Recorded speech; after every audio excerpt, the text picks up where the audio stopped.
Hola, bienvenidos. Estamos en un programa más de Nuestras Plantas en los Códices, que forma parte de este gran programa que hemos tenido para ustedes, que son las huellas de las plantas. Como recordarán, en los programas anteriores estuvimos viendo la importancia de los códices, de estos libros tan maravillosos que retratan o que reflejan la historia de nuestro país y el uso de nuestras plantas, nuestros animales, nuestros recursos y todo lo que formaba la cultura antes de la llegada de los españoles. Hoy vamos a ver uno de los códices más bonitos y más ricos en información. Después de la llegada de los españoles, hubo un periodo en el que tuvimos que reconstruirnos, se tuvo que reconstruir nuestra cultura y la vida cotidiana de los antiguos mexicanos. En ese sentido, estos códices forman una parte importante de ese rescate cultural.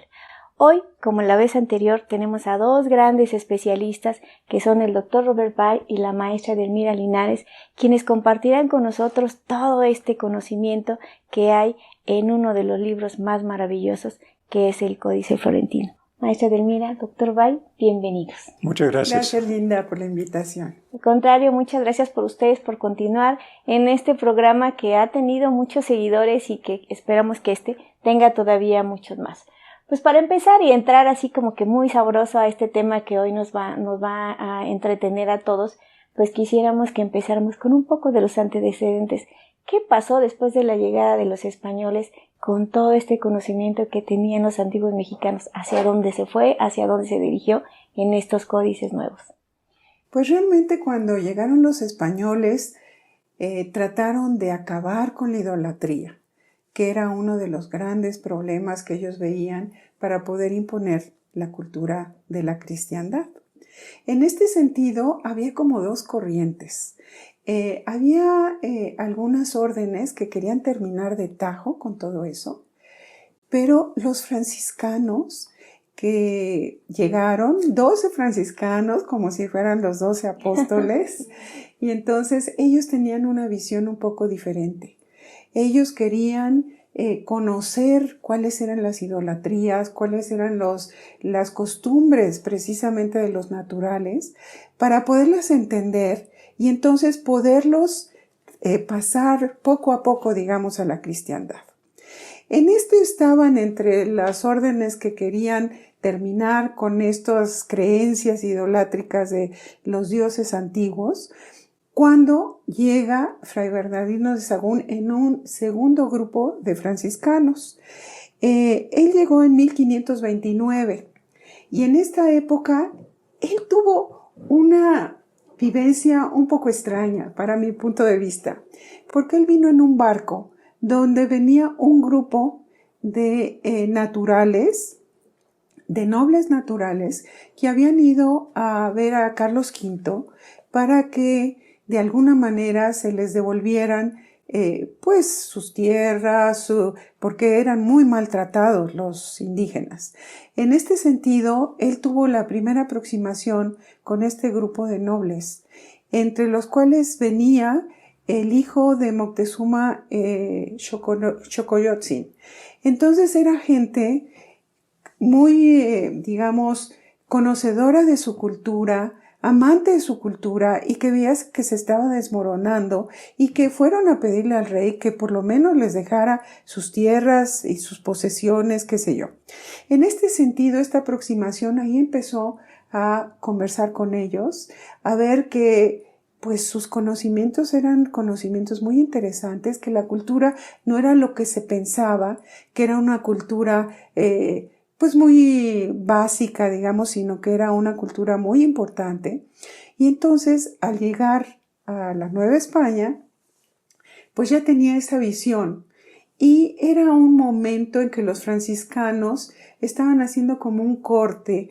Si lo que habían hecho hasta ese momento funcionaba en el cambio hacia la cristiandad y cómo podían mejorarlo para que realmente los indígenas pudieran pasar a esta segunda etapa, digamos, diferente etapa, que no fuera de una manera cruenta, de una manera tajante, sino más bien de una manera convencida.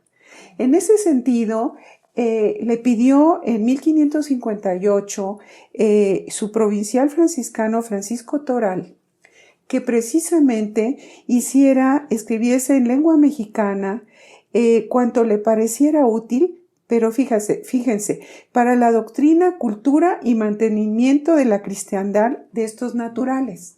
O sea, que lo escribiera en náhuatl, pero para la cultura de estos naturales. Para que se conservara. Para que se conservara, pero para que los convencieran y de alguna manera, conociendo su cultura, pudieran ayudarlos a pasar a la cristiandad.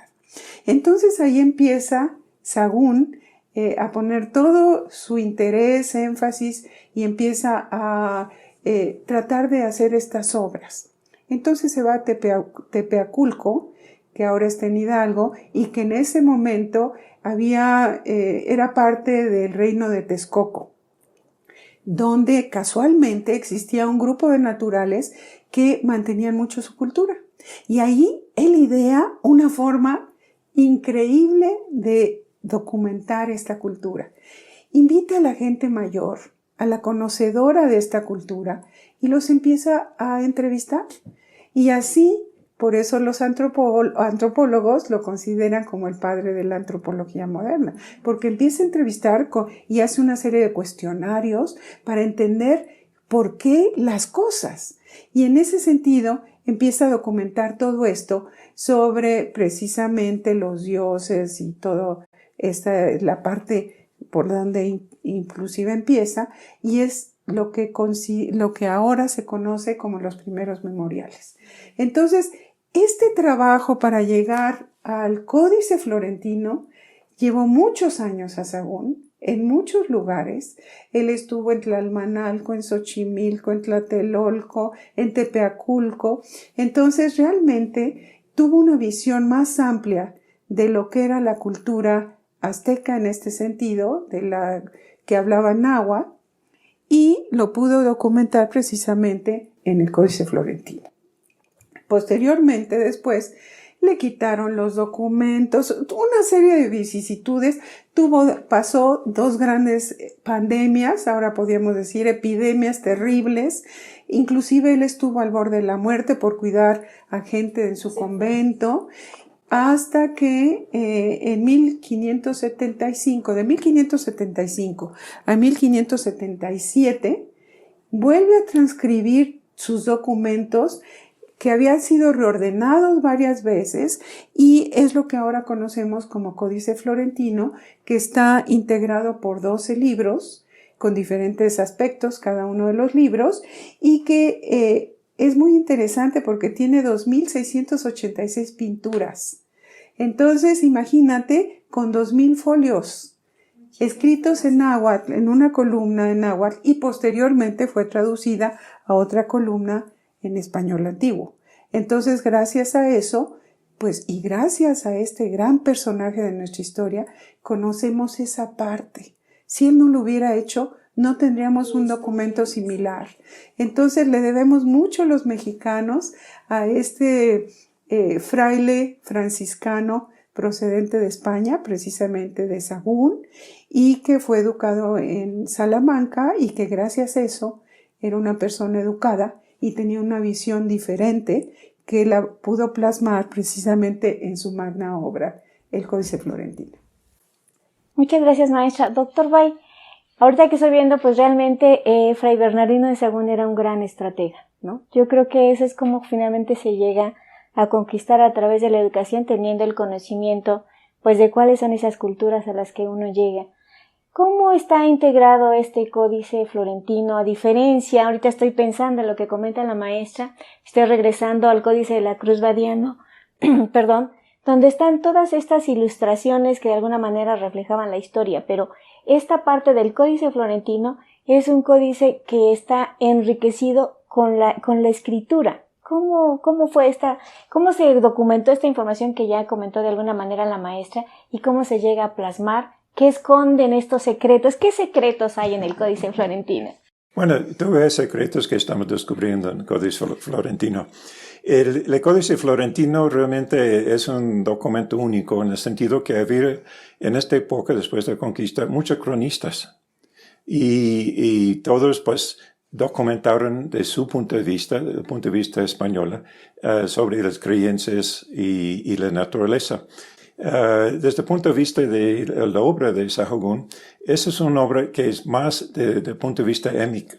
Émico en sentido de refleja el conocimiento en las palabras de la gente del pueblo.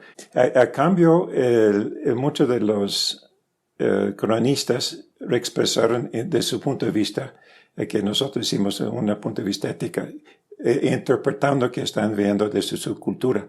A cambio, Sahagún está registrando en las mismas palabras, con los mismos naturales, como ellos llamaron, de la zona, de varios niveles de estrato social en la zona central de México. Y entonces aquí pues tenemos un documento que ha evolucionado a lo largo de la conquista, pero desde el punto de vista de gente que fue conquistado. Y la otra cosa es que fue muy detallado.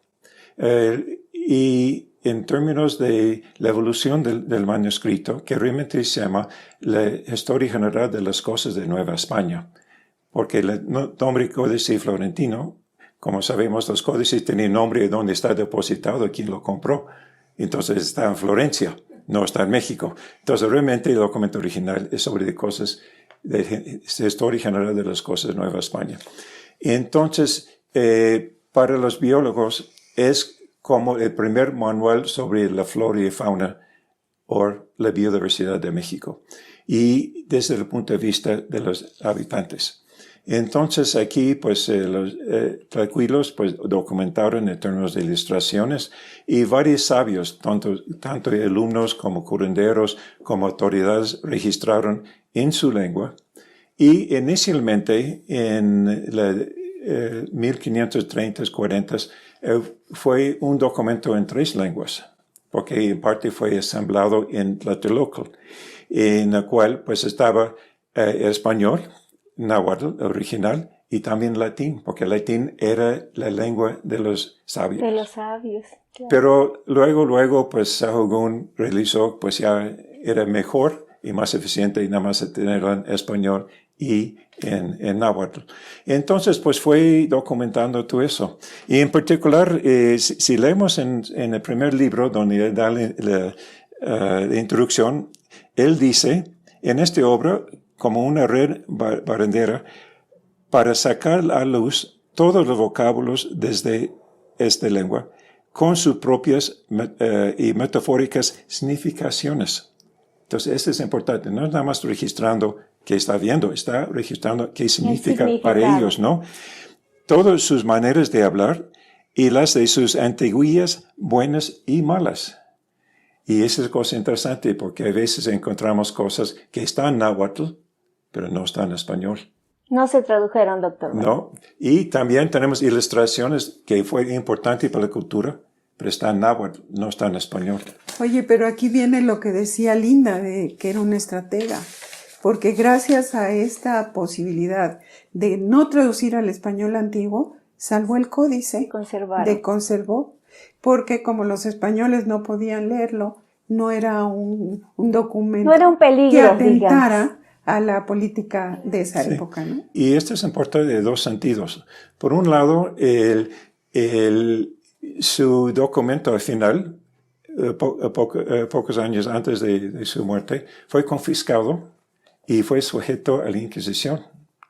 Entonces, pues ya por un lado hay sospecho que había información allá, pero como la Inquisición no puede leer náhuatl, pues ya no pasó mucho.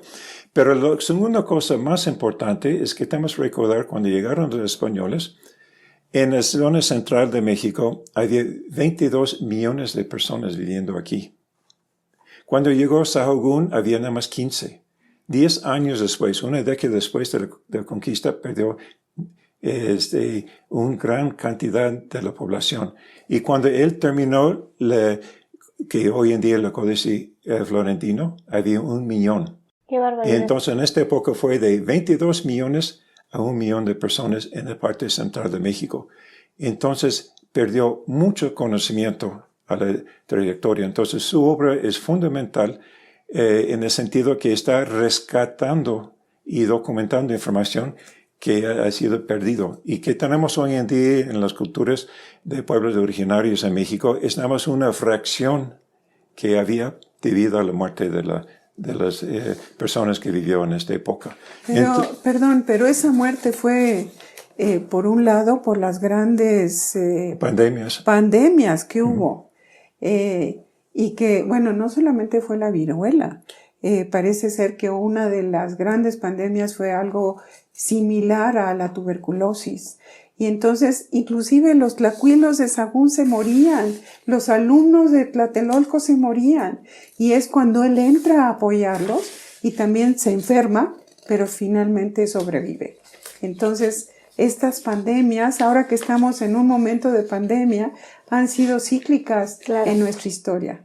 Sí, yo recuerdo que en alguno de los códices hay incluso una ilustración con el baño de temazcal, donde metían a bañar a los que tenían viruela, ¿no? Precisamente en el Códice Florentino. Es esa parte que, pues sí, que reflejaba mucho de la historia, de lo que se vivió posteriormente de la llegada de los españoles. Y esto fue parte del conflicto entre las culturas, porque los nahuas intentaron aplicar su conocimiento, su cosmovisión, su etología de enfermedades y tratarlos con su forma de medicina, que fue, en este caso, no adecuado contra las enfermedades nuevas que tuvieron que sufrir. Entonces aquí estamos viendo la lucha entre varios conocimientos y forma de tratar.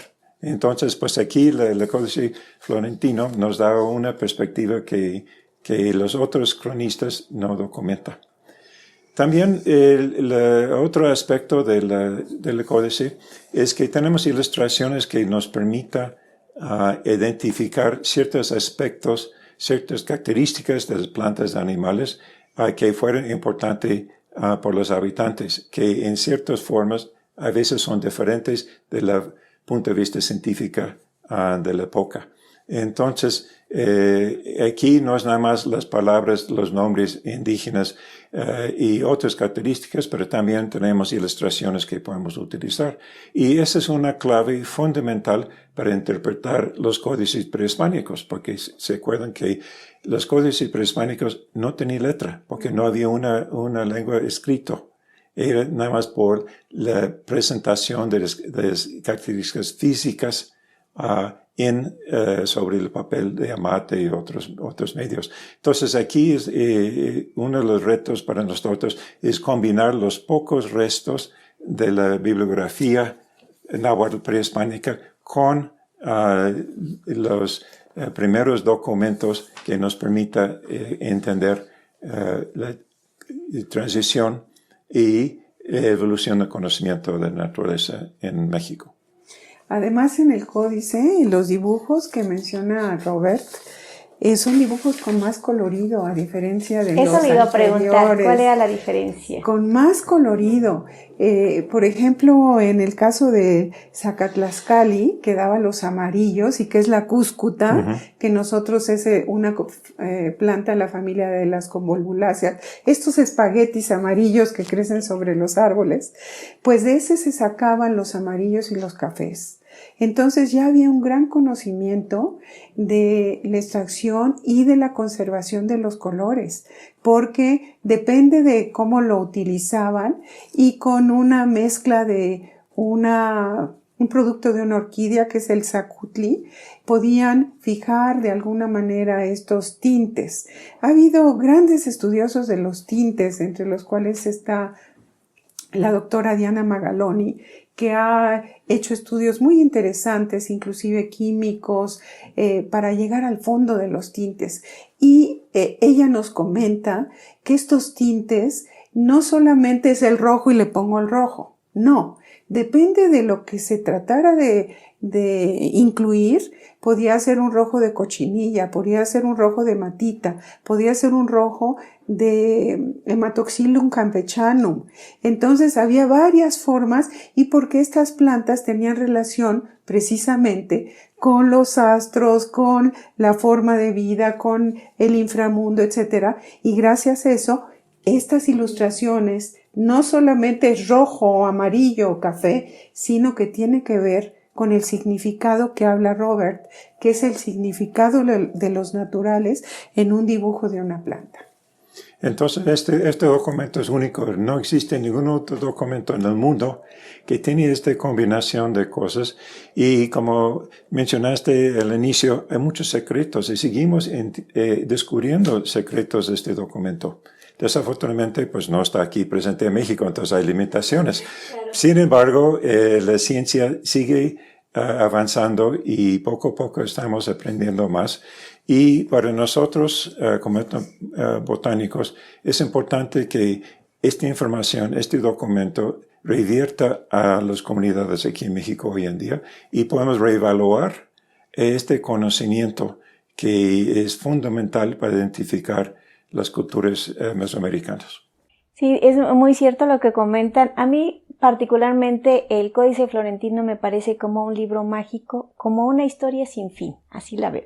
Porque cada vez que uno abre el libro encuentra algo diferente. No sé si es el estado de ánimo, algo más que uno aprendió.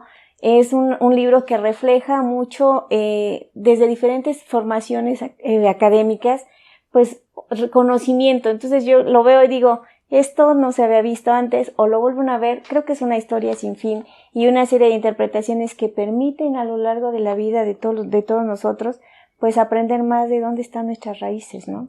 Y México sigue avanzando hoy en día. Por muchos años, pues el códice estaba guardado y flotando entre bibliotecas, entre los reyes y la Iglesia Católica y todo. Y cuando ya salió al público, pues Paso y Troncoso dedicó una gran parte de su vida en Europa copiando cada ilustración, copiando el texto y todo eso. Este fue el documento que estaba disponible por más de un siglo. Después hubo nacimiento de interés en este documento y durante 1950-60 un grupo en Estados Unidos empezó a traducir la parte náhuatl, pero la traducción fue náhuatl en inglés. Y hasta hoy en día, una gran parte de este documento que está en náhuatl, si uno no lee náhuatl, tiene que ir al inglés. Y así, pues, el grupo de Anderson y Dibble, pues, presentó una nueva visión de este documento. Y hoy en día en UNAM ya existe un programa universitario para hacer traducción de náhuatl al español. Entonces hay varios investigadores de UNAM que están trabajando y pronto pues esta información va a estar disponible en línea por parte de UNAM. Entonces pues vamos a tener otro interés y otro crecimiento en conocimiento en este documento. Me gustaría retomar un poco lo que Robert mencionaba en el caso de las ilustraciones de las plantas. Muchas veces las ilustraciones no nos dan a los botánicos, digamos, las pistas necesarias para poderlas identificar. A lo mejor llegamos a familia botánica, pero no a especie. Entonces, para nosotros ha sido un gran reto trabajar con estas ilustraciones y estos documentos que son los códices, y combinarlos con nuestros estudios de etnobotánica moderna en diferentes regiones de México para poder entender estos dibujos y a qué se referían. Quiero comentarles el caso del maxixe. El maxixe es un quelite que está aquí como maxixe, que el dibujo no nos indica mucho, aunque dice que es una planta picosa y demás, no nos indica mucho de qué planta se refiere. Pero una vez estando en el Tianguis de Ozumba, en el Estado de México, que estudiamos desde hace muchos años, vimos un Lepidium virginicum. Y entonces ese Lepidium para nosotros es un Lepidium, una lentejilla en español. Y la señora, le preguntamos, oiga señora, ¿cómo se llama ese? Dice maxixe, porque era de un pueblo que está muy cerca del volcán Popocatépetl, que se llama San Pedro Catzingo, y que su abuelita le dijo en náhuatl que se llamaba maxixe. Entonces, de esta forma, hemos conectado algunos de palabras expresadas en el códice con nuestros estudios de etnobotánica moderna para poder identificar estas plantas, y pues ha sido una vida de descubrimientos, ¿no? Aquí es un ejemplo del valor de este documento en términos de rescate debido a la erosión cultural a lo largo de 5 siglos. Porque en este caso, pues era una planta medicinal, no era un quilite. Y en nuestros estudios de los quilites en México, el único lugar hoy en día donde se come como quilite está entre los rarámuris en Chihuahua. Se llama Rochíbori allá. Pero es una quilite muy importante. Ellos cultivan este quilite. Pero en el resto de México, el uso como quilite, como una planta alimenticia, ya se perdió. Pero está documentado en el Códice Florentino. Y es de amplia distribución entonces la Exacto. lentejilla. O sea, se distribuye desde el norte de México hasta el sur. Y sí. se sigue usando como medicinal, pero no como quelite. Y gracias a esta conexión de diversas informaciones, pues esta señora, su abuelita que hablaba náhuatl, todavía le llamaba así. Y pues en el códice dice que es un quelite. Estoy pensando aquí en la importancia de la transmisión oral. Exacto. Si no, por eso es tan importante documentar lo que van diciendo los abuelos, ¿no?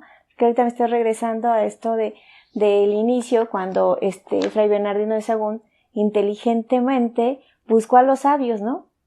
Que eran los que tenían el conocimiento, y dijo, pues aquí ellos deben de saber cómo usan todos los recursos, y que es algo que se sigue utilizando hasta la actualidad, o sea, sigue vigente, que uno sigue preguntando a las abuelas o a los abuelos cómo usar los recursos.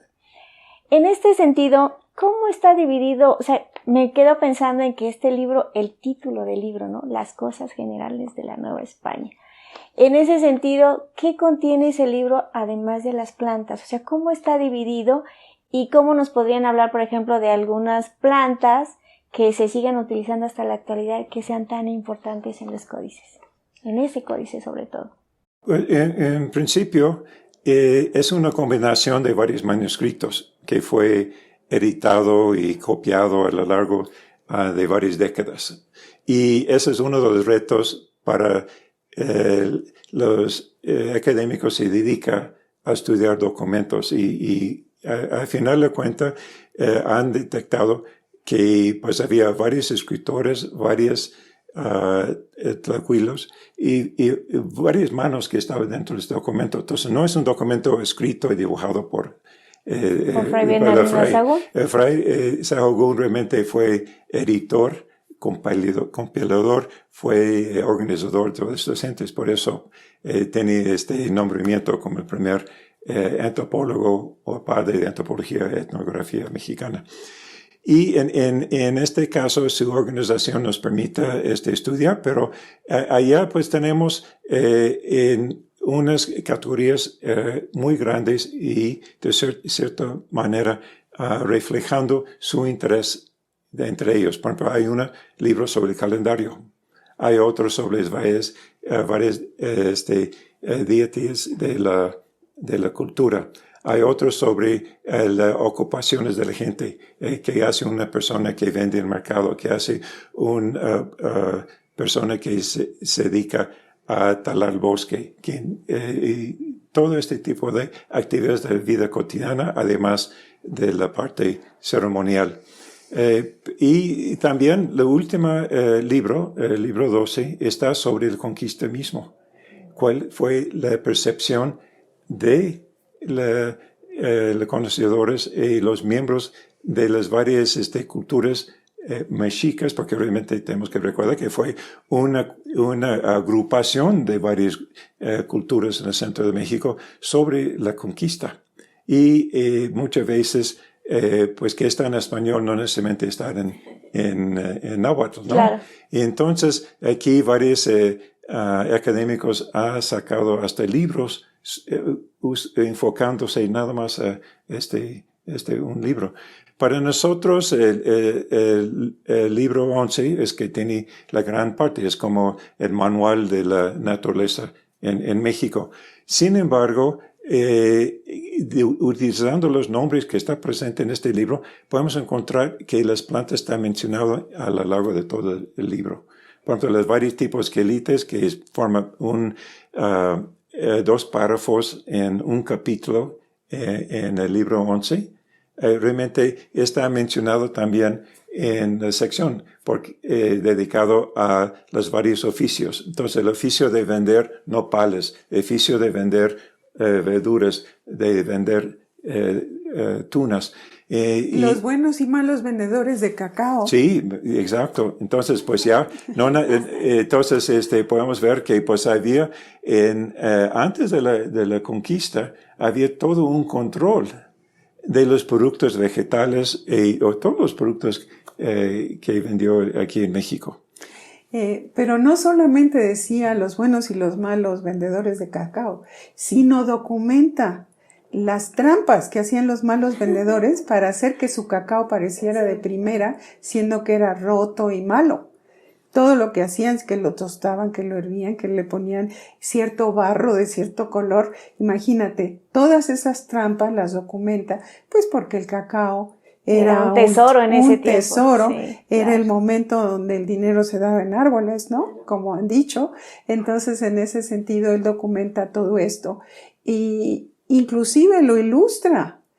Entonces, ¿cómo era, por ejemplo, un puesto de alguien que cultivaba la milpa? Donde tiene calabazas, tiene frijoles, tiene maíz. Entonces son los productos de la milpa que nosotros en nuestros estudios etnobotánicos lo hemos documentado, puestos con los mismos productos a la venta. Las calabacitas, las flores de calabaza, los frijoles, chiles. Exactamente, en el mismo contexto, y tú vas al códice y ahí está ilustrado. Y es cuando le salta a uno el corazón de Ay, gusto. sí, Y la cosa interesante es que, como está ilustrado en Sahagún, ya podemos ir a los códices prehispánicos y está la misma presentación.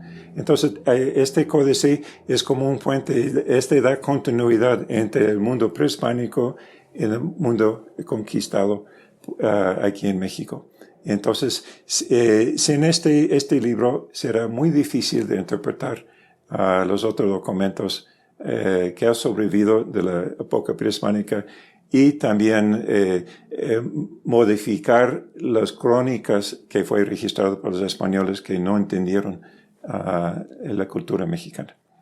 Y de hecho fue el trabajo de toda su vida, porque hizo varios trabajos, pero después, como menciona Robert, representa una compilación de esos trabajos. Y pasa 4 años en el convento de San Francisco pensando cómo los va a combinar nuevamente, cómo va a numerar los capítulos para reordenarlos más lógicamente. Y entonces así llega esta terminación final, que la hizo en 2 años, prácticamente esta traducción, por poco y no la acaba, no la hace, pero pues tuvo la suerte de que lo apoyaran con papel primero, porque el papel venía de Italia, venía de Francia, entonces era un bien muy costoso que le tenían que brindar para que él pudiera escribir, porque si no lo hubiera tenido que hacer en papel amate, como claro, los códices prehispánicos, ¿no? Entonces, pues que lo apoyaran para terminar con sus tlacuilos y gracias a eso pues tenemos esta obra. Como dice Robert, sin esta obra no tendríamos los antecedentes de nuestra cultura como los tenemos actualmente.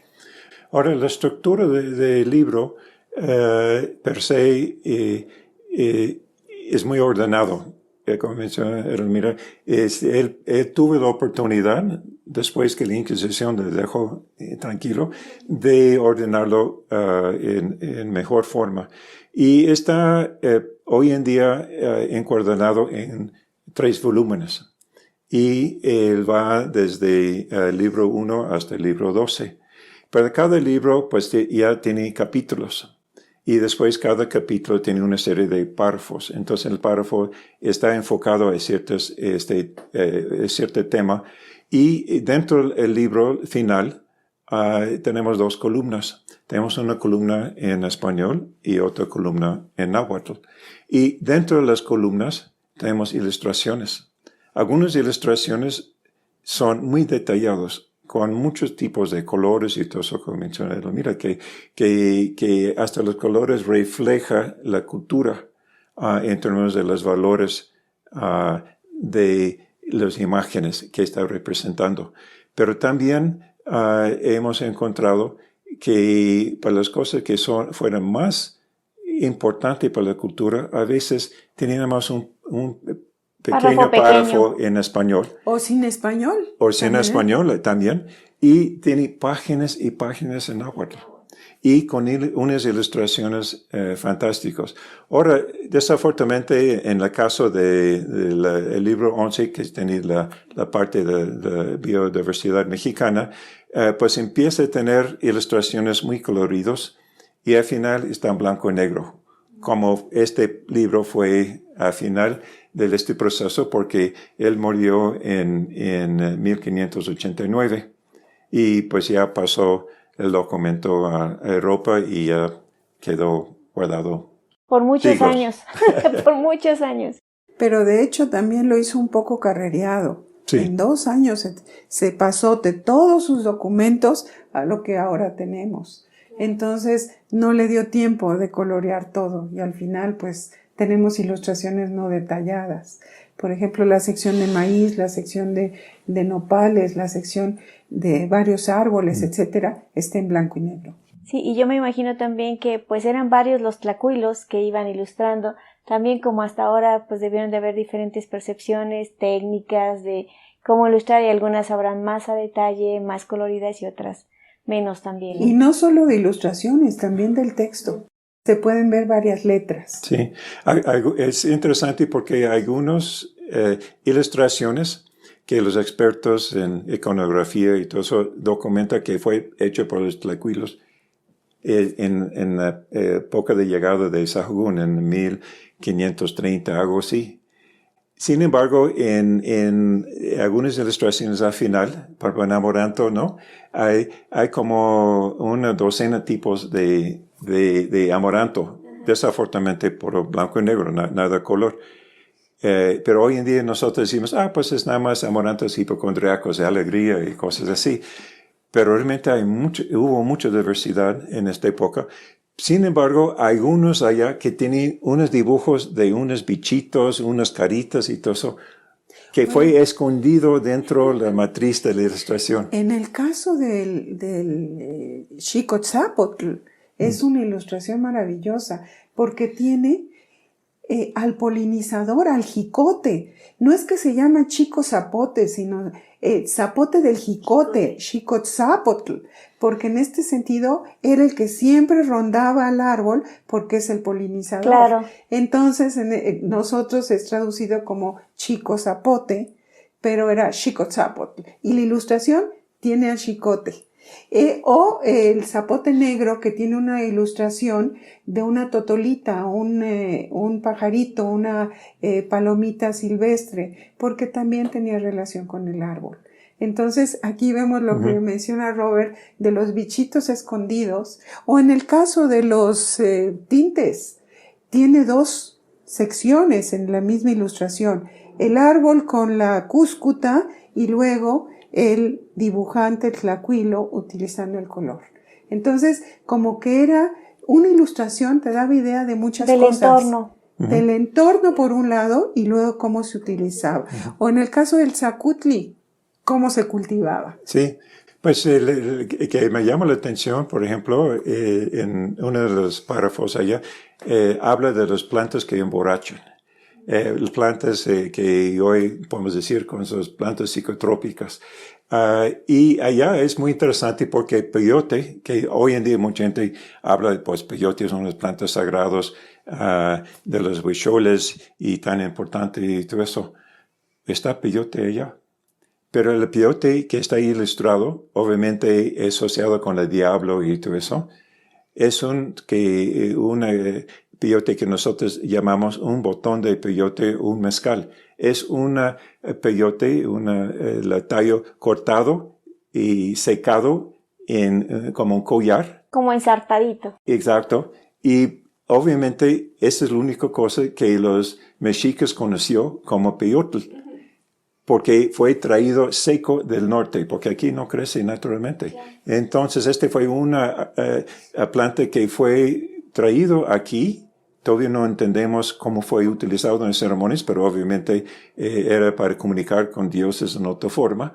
Pero fue recibido aquí nada más en una forma seca.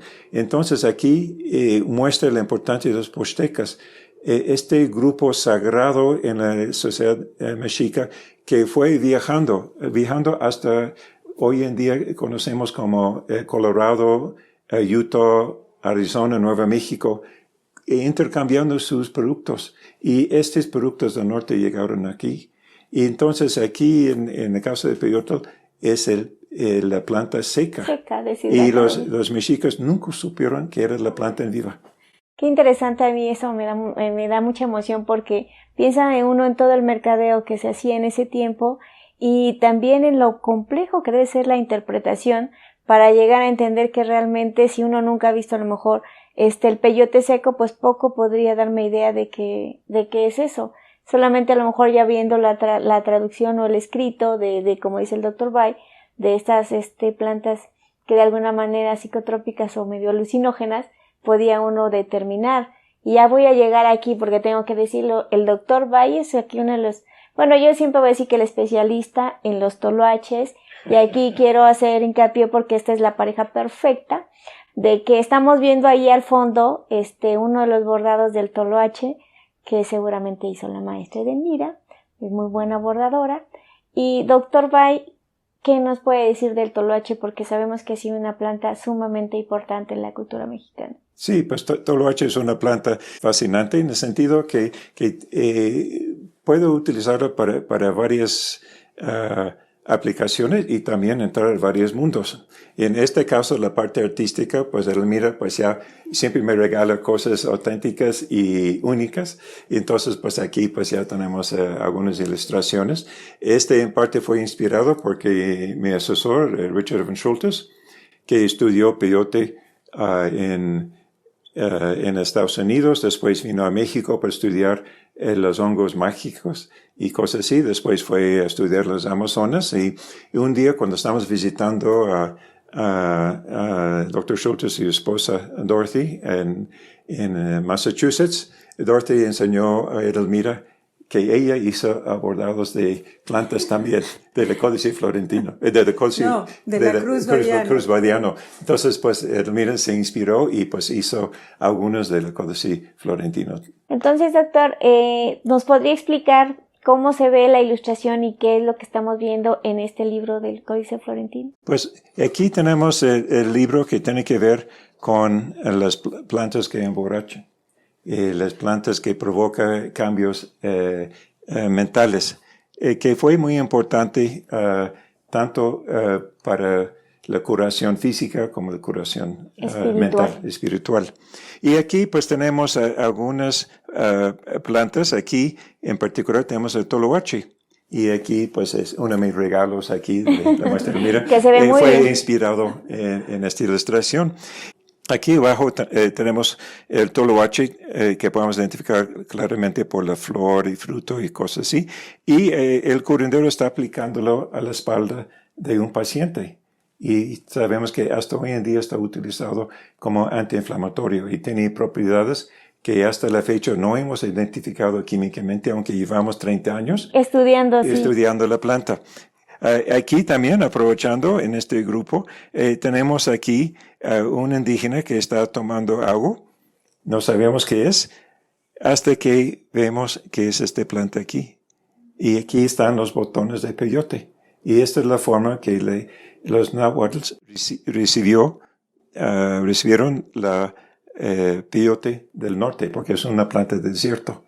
Y entonces, pues ya procesaron la planta en el desierto, secándolo, coleándolo y todo eso, y después fue transportado hacia el centro de México. Y otro aspecto aquí, podemos ver el demonio. Ese es los hongos sagrados. Y aquí está parte de la asociación de las malas que mencionó Sahagún, que tiene que registrar también. Oye, Robert, pero en este sentido, ¿no hay una traducción al español? Es nada más en náhuatl esta sección. Es uno de los secretos del libro del Códice Florentino que hablábamos al principio y que sí me parece, pues que permitió realmente, si hubiera estado traducido al español, seguramente hubiera sido una gran pérdida, lo hubiera quemado. No sé, doctor, si en este caso pudieran dar un poquito más. Ya desde ahí se ilustra que es una planta que necesita tratarse con cuidado, digamos.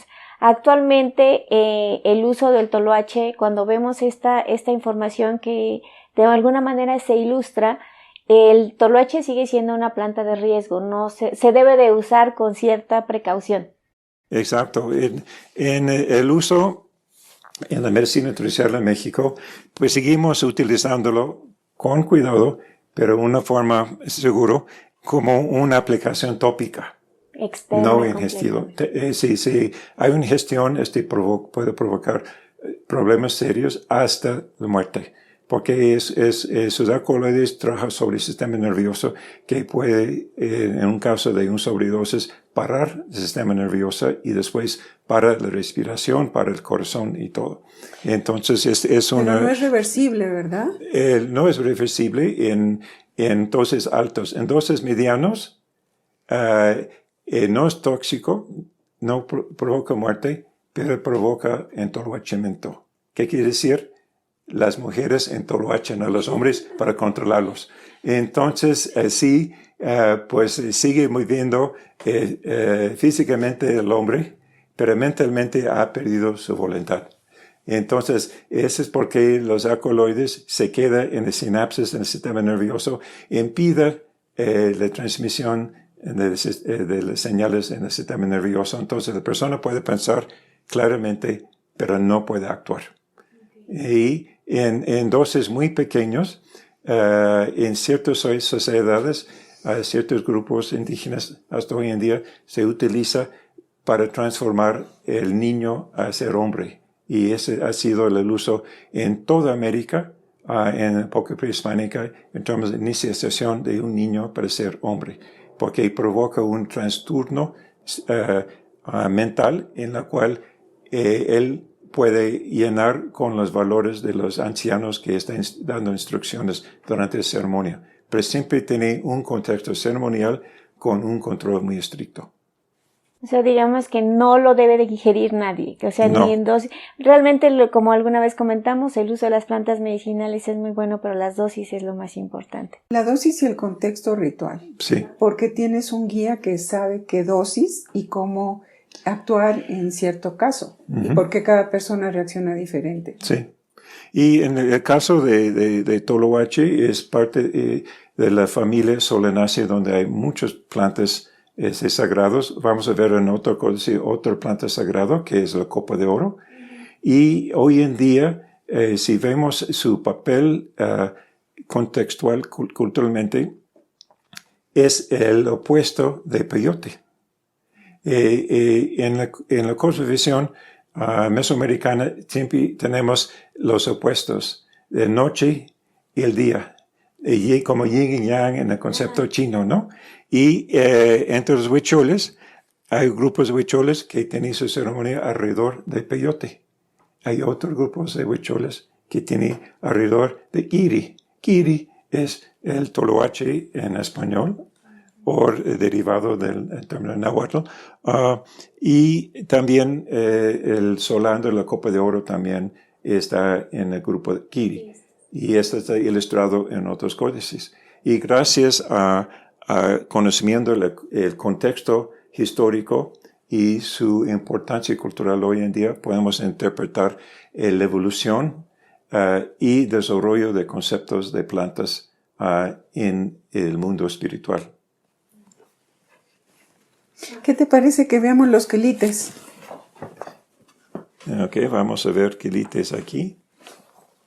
Que también hay una gran diversidad de quelites, sí, por favor. Sí. Vamos pues a quitar vemos, para que puedan ver mejor. Aquí vemos la lámina clásica de los quelites. Además, Esaún nos da la primera información, digamos, de que hay una gran diversidad de quilitl, porque quilitl es un término náhuatl que significa planta tierna comestible. Entonces, antes de esta obra, pues no se conocía la gran diversidad. Él enumera alrededor de 80 especies diferentes. Y vamos a ver que en cada una de estas ilustraciones la palabra quilitl está al final de la palabra del nombre. Entonces hay el quelite blanco, Iztaquilitl, hay el mexichi, que ese no se llama quilitl, pero también, y tenemos, por ejemplo, las flores de calabaza, los grumos, él dice los grumos de la calabaza, que son las puntitas con los zarcillos, porque los zarcillos son como tallitos enrollados que le sirve a la calabaza para poder trepar y para poderse enredar, y en este caso es otro tipo de quelite, pero hay otros quelites muy interesantes, por ejemplo, que es, que aquí le nombran etenquilitl, que quiere decir como la boca del frijol, el quelite de la boca del frijol, es decir, la plántula, el germinado de los frijoles que se caen, que se derraman en el campo cuando se van a cosechar. Se caen unos frijolitos porque no pueden, a veces se caen, y entonces con el sereno germinan, y posteriormente la gente todavía en el tianguis de Ozumba venden etenquilitl, y de esta manera pues ya vemos que también los quelites germinados, es decir, dijimos plantas tiernas comestibles, son quelites germinados, Claro. plántulas germinadas comestibles, en este caso el caso del frijol, y así muchas. Y esta, bueno, es la ilustración típica, la más famosa del, aquí se llama huauquilitl, que mucha gente interpretaba como amaranto, pero nosotros lo hemos interpretado como huauzontle.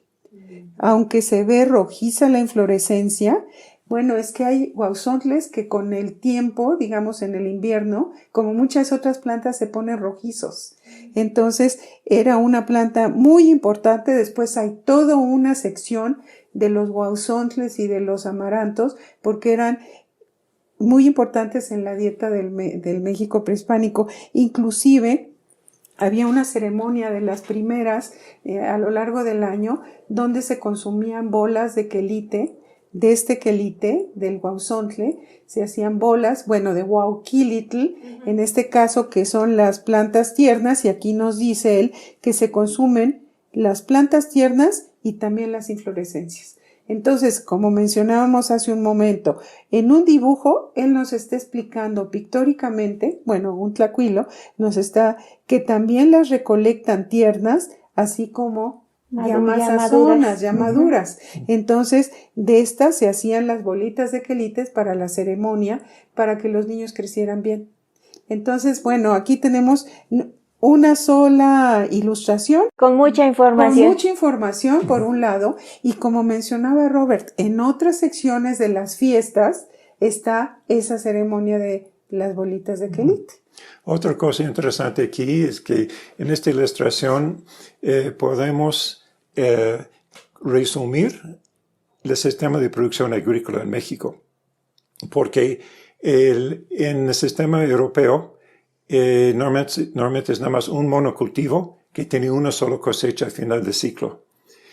En el sistema mesoamericano, el sistema milpa, donde tenemos muchas especies, y de cada especie podemos aprovechar esta especie a lo largo de su vida, dentro de su ciclo agrícola. Entonces, como vimos aquí en calabazas, pues podemos comer las guías de calabaza, que ya hemos explicado, tenía otro nombramiento en esta época, las flores de calabaza, las calabacitas, y también las semillas. Entonces, pues aquí en Sahagún, aunque no está explícito, él está explicando por medio de las ilustraciones que el sistema milpa era la base de la seguridad alimentaria y también la soberanía alimentaria de esta época. En el Códice Florentino, pues tenemos muchos tipos de ilustraciones y múltiples formas de interpretar. Por un lado, podemos ver aquí hay varios ciclos de vida de la planta representados y esta es una forma de documentar la importancia de la milpa, que es un policultivo con plantas que brinda partes comestibles a lo largo de la vida de la planta, tanto como plantulita como en grano. Ahora, en este caso aquí tenemos Wauquilitl. El quilitl refiere a una planta tierna comestible, normalmente la parte vegetativa, que puede tallo, hoja, cosas así. Y también tenemos la planta madura cuando tiene su cabeza con frutos o semillas que son comestibles. Y aquí pues tenemos en particular una planta que puede ser interpretada en varias formas. Wow es un término que todavía usamos hoy en día, se llama huazontle, que es importante en los platillos regionales aquí en el centro de México y refiere al género Chenopodium, que es chihuahua o quilite cenizo en muchos lados. Pero también wow puede referir a amaranto. ¿Y por qué? Pues wow es un término aplicado a una semilla muy chiquita o un huevito de un insecto acuática que los mexicas entendieron como un huevo de pescado. Entonces, este huevo chiquito, esta semilla muy chiquita, blanquita, es más o menos el mismo tamaño de una semilla de Chenopodium, una semilla de amaranto, un insecto, un pescado, y el término general wow es aplicado en este caso. Y de hecho viene el término huautli, ¿no? Que eran los huevitos pequeños de los insectos acuáticos que se recolectaban y precisamente son blanquitos y muy chiquitos y similares a las semillas de estas plantas. De ahí la importancia de la interpretación, ¿no? Porque interpretaban no solamente el entorno, sino la aplicación, la semejanza, y de ahí podían salir pues estos términos que me parece muy interesante en el caso del amaranto. Ahora, en el caso del Petzicatl, él nos dice que cuando tiene semillas son semillas lustrosas y negras. Entonces, quien tiene semillas lustrosas negras es precisamente el amaranto. Aquí sí no hay duda de si es huazontle o si es amaranto, o si es quintonil.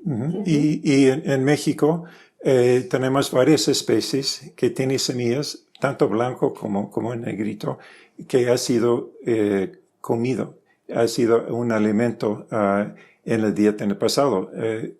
Revisando muestras arqueológicas desde el sureste de Estados Unidos hasta Centroamérica, pues encontramos, además de amarantos hipocondriacos, tenemos Hypochondriacus palmeri, Hypochondriacus pauli y otras especies, más que nada del norte, donde hoy en día ya está casi abandonado el consumo de este amaranto. Entonces, que estamos viendo aquí hoy en día es un relicto del consumo y restringido nada más a una especie.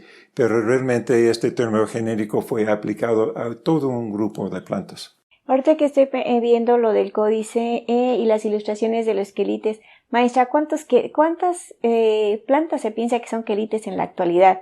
¿Cuántas comestibles? Ahí dice de una gran cantidad. Bueno, aquí incluye 80, pero nosotros hemos documentado alrededor de 500, porque no son una especie, un quelite. Por ejemplo, aquí nos muestra que la flor de calabaza, las puntitas de calabaza, que es la misma especie, puede ser la misma especie, dos quelites diferentes. En este sentido, hemos documentado que hay especies que tienen 2 o 3 formas de consumo. Por ejemplo, otro son los frijoles. Los frijoles se consumen, en el caso del frijol ayocote, que es Phaseolus coccineus, se consume las puntitas, las hojitas tiernas, se consume la flor tierna.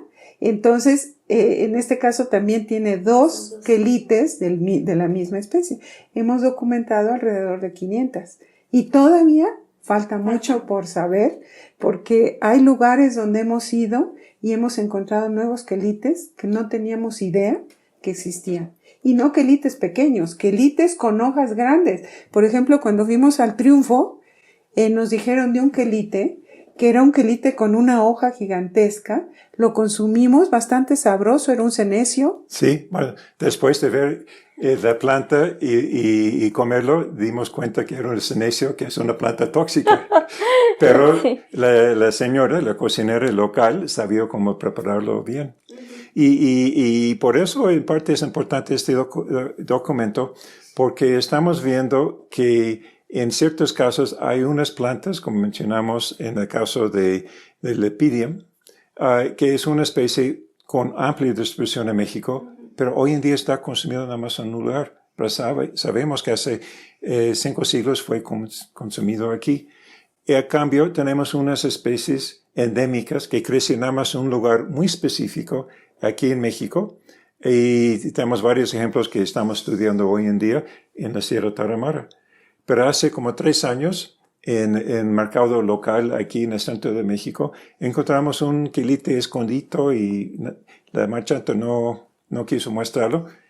Empezamos a indagar y todo eso, y resultó que es una especie que crece en lugares muy específicos en las montañas, y es una especie que jamás fue registrado como quelite. Y es una especie endémica aquí del centro de México. Entonces, seguimos documentando los quelites y, en particular, cuando vemos nada más de la Valle de México, hay casi 90 tipos de quelites documentados aquí, de la cual nada más 5 o 6 está conocido por la gente. Quelite cenizo, quelite de agua, quintonil, las calabazas. Pero si vamos a otros lados, por ejemplo, en el norte de México, donde hay grupos analizando los diccionarios, hay más de 60 tipos de quelites en los diccionarios. Y vemos hoy en día cuántos está consumido, 5 o 6 también. Entonces, hubo una erosión de conocimiento cultural, y gracias al Sahagún y la historia general de las cosas de Nueva España, pues ya podemos tener pistas de su importancia. Pero si ahora bien vemos el plato del buen comer, que es recomendado, y sobre todo después de esta pandemia que nos hace repensar el tipo de alimentación que tenemos y el volver a la alimentación de la milpa, en este sentido vemos que cuando están las verduras, dice debemos de comer muchas. Entonces consideramos que el conocimiento de nuestros quelites, de nuestras verduras autóctonas, aunque las lechugas también sería un quelite, pero de nuestras verduras autóctonas podría ser una fuente de alimentación que es más nutritiva por un lado, pero también más accesible en cuestión económica. Entonces podríamos reconsiderar el tipo de alimentación que tenemos y en este sentido retomar y volver a conocer esas plantas que de alguna manera se han perdido y poderlas volver a consumir. Muchas de estas son chichicastles, por ejemplo, que son las ortigas. Entonces muchas de las ortigas se consumían y son deliciosas. Realmente son muy sabrosas, ya sabiéndolas hacer, Claro. ¿no? Entonces, pues sí, o los cardos, que también se consumían, o las hojas de jaltomate, que también se consumían, se han perdido totalmente. Entonces consideramos que Sahagún nos brinda las herramientas, inclusive hoy en día ante la pandemia de este COVID-19, de poder retomar nuestra alimentación más nutritiva, basada en el conocimiento que él documentó y que los etnobotánicos de México, porque no somos los únicos, hay muchos más que hemos estudiado quelites de las diferentes regiones, podíamos contribuir con este conocimiento de nuestras verduras autóctonas para una mejor nutrición. Pues maestra Edelmira, doctor Bay, muchas gracias. No sé si gusten ampliar alguna otra cosa que se nos haya quedado como pendiente. Yo sé que del Códice Florentino hay mucho más que decir y necesitaríamos más que un programa para hacerlo, para concluir ahora sí que nuestro programa. Bueno, me gustaría nada más indicar que en el caso de las plantas comestibles, de las verduras tiernas comestibles, los quilitl, él inclusive su capítulo lo divide en 2, plantas que se consumen cocidas y plantas que se consumen frescas. Entonces, no solamente se queda en señalar qué plantas se consumen, sino cómo se consumen. Por ejemplo, nos dice que las hojas de la jícama se consumen también como quelite, pero cocidas. Entonces, muchas de las leguminosas se consumen quelites, pero cocidos. En cambio, algunos berros se consumen frescos, y en el caso que mencionaba Robert, que a este quelite que hemos encontrado ahora le denominan berro de monte, porque ahora ya no le dicen quelite, sino berro. O sea que es una planta que se consume fresca, pero es de monte. Entonces, fíjate qué interesante. ¿Cómo ahora cambió con el tiempo? Cambió con el tiempo. Ahora berro es equivalente a quelite, que se consume fresco. Entonces ahora es berro de monte. Es muy interesante la evolución del idioma y de los conceptos que aún en esto estamos observando. Uh-huh. Y yo creo que en el futuro pues podemos interpretar otros códices, y estoy seguro que vamos a regresar a Sahagún para apoyarnos a interpretar, porque para resumir la importancia de trabajo de Sahagún, él nos da la clave para interpretar el cambio cultural, el cambio ecológico, biológico que ha sufrido México a lo largo de 5 siglos, y gracias a esta obra ya podemos regresar al pasado para interpretar cómo ha cambiado, y con la migración de gente de varios lados, cómo ha adaptado a la apropiación de sus recursos, y también podemos rescatar y revalorizar para el futuro, para mejorar la vida de los mexicanos. Maestra Edelmira, pues muchas gracias, doctor Bay. Muchas gracias también por la entrevista. Un placer siempre hacerlo con ustedes. Nos llevamos mucho conocimiento. Agradecemos mucho a la maestra Edelmira y al doctor Robert Bay esta interesante entrevista que nos dieron sobre el Códice Florentino, este libro tan importante que documentó todos estos saberes después de la llegada de los españoles. Y esperamos a nuestro público que nos está siguiendo que no se pierdan este capítulo del Códice Florentino, que ha sido muy rico en cuanto a conocimiento de toda esta información que se ha mantenido después de la época de la conquista hasta ahora.